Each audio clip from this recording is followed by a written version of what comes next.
Al día siguiente, todo esto ocurría en el mes de junio de 1882. Los profesores se presentaron de nuevo, muy excitados. Al pasar por la casa de Amy, le contaron lo que había sucedido con la muestra, diciendo que había desaparecido por completo cuando la introdujeron en un recipiente de cristal. El recipiente también había desaparecido, y los profesores hablaron de la extraña afinidad de la piedra con el silicón. Había reaccionado de un modo increíble en aquel laboratorio perfectamente ordenado, sin sufrir ninguna modificación ni expeler ningún gas al ser calentada al carbón, mostrándose completamente negativa al ser tratada con bórax y revelándose absolutamente no volátil a cualquier temperatura, incluyendo la del soplete de oxihidrógeno. En el yunque apareció como muy maleable, y en la oscuridad su luminosidad era muy notable. Negándose obstinadamente a enfriarse, provocó una gran excitación entre los profesores. Y cuando al ser calentada ante el espectroscopio mostró unas brillantes bandas distintas a las de cualquier color conocido del espectro normal, se habló de nuevos elementos, de raras propiedades ópticas y de todas aquellas cosas que los intrigados hombres de ciencia suelen decir cuando se enfrentan con lo desconocido. Caliente como estaba, fue comprobada en un crisol con todos los reactivos adecuados. El agua no hizo nada, ni el ácido clorhídrico. El ácido nítrico e incluso el agua regia se limitaron a resbalar sobre su tórrida invulnerabilidad. Amy se encontró con algunas dificultades para recordar todas aquellas cosas, pero reconoció algunos disolventes a medida que se los mencionaba en el habitual orden de utilización: amoníaco y sosa cáustica, alcohol y éter, bisulfito de carbono y una docena más. Pero, a pesar de que el peso iba disminuyendo con el paso del tiempo y de que el fragmento parecía enfriarse ligeramente, los disolventes no experimentaron ningún cambio que demostrara que habían atacado a la sustancia. Desde luego, se trataba de un metal. Era magnético en grado extremo, y después de su inmersión en los disolventes ácidos, parecían existir leves huellas de la presencia de hierro meteórico, de acuerdo con los datos de Widmann-Stalten. Cuando el enfriamiento era ya considerable, colocaron el fragmento en un recipiente de cristal para continuar las pruebas.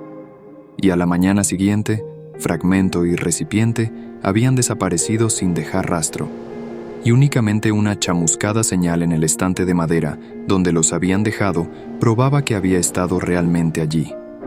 Esto fue lo que los profesores le contaron a Amy mientras descansaban en su casa, y una vez más fue con ellos a ver el pétreo mensajero de las estrellas, aunque en esta ocasión su esposa no lo acompañó. Comprobaron que la piedra se había encogido realmente, y ni siquiera los más escépticos de los profesores pudieron dudar de lo que estaban viendo. Alrededor de la masa parduzca situada junto al pozo había un espacio vacío, un espacio que eran 2 pies menos que el día anterior. Estaba aún caliente, y los sabios estudiaron su superficie con curiosidad mientras separaban otro fragmento mucho mayor que el que se habían llevado. Esta vez ahondaron más en la masa de piedra, y de este modo pudieron darse cuenta de que el núcleo central no era completamente homogéneo. Habían dejado al descubierto lo que parecía ser la cara exterior de un glóbulo empotrado en la sustancia.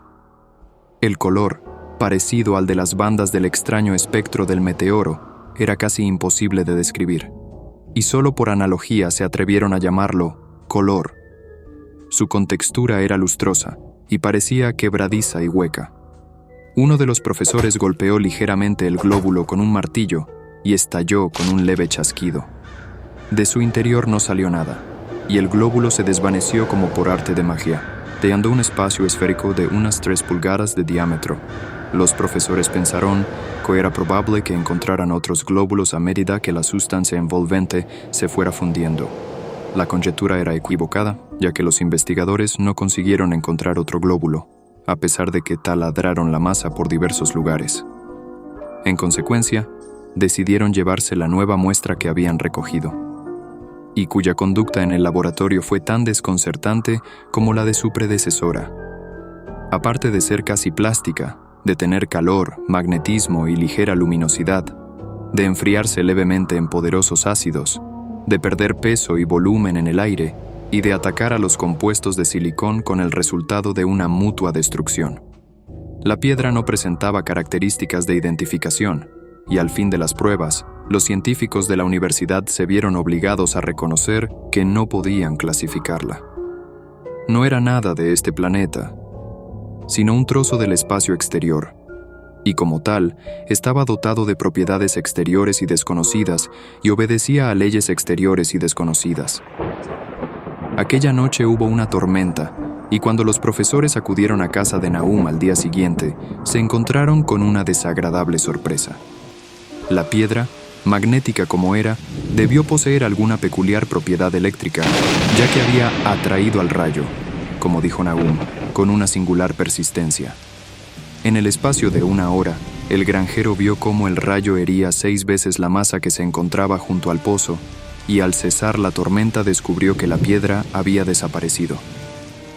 Los científicos, profundamente decepcionados, tras comprobar el hecho de la total desaparición, decidieron que lo único que podían hacer era regresar al laboratorio y continuar analizando el fragmento que se habían llevado el día anterior y que como medida de precaución hablan encerrado en una caja de plomo.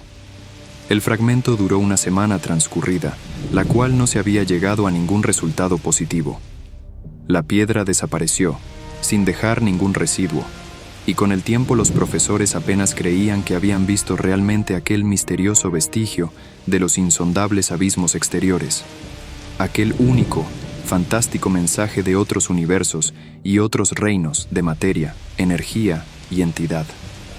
Como era lógico, los periódicos de Arkham hablaron mucho del incidente y enviaron a sus reporteros a entrevistar a Nahum y a su familia. Un rotativo de Boston envió también a un periodista, y Nahum se convirtió rápidamente en una especie de celebridad local.